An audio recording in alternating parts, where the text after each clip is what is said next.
Wala naman akong sugat eh. Pero talagang nararamdaman kong masakit ang dibdib ko. Ah! Ang pisikal na sugat, dumudugo at mukhang masakit. Pero hindi magtatagal, gagaling din to. Maghihilom to mag-isa kahit wala kang ginagawa. Pero kung lalagyan mo to ng gamot, magiging mas mabilis ang paggaling ng sugat. Yung sugat sa puso mas mahirap. Mahirap pagalingin ang sugat ng damdamin. Ang sugat ng damdamin? Malaki ang kaibahan ng sugat ng damdamin sa pisikal na sugat. Kapag nasugatan kasi ang damdamin mo, hindi mo yung malalagyan ng gamot.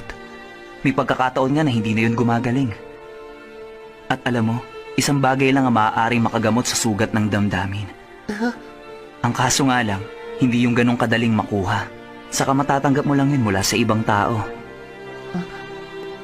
Ano ba yun? Pagmamahal.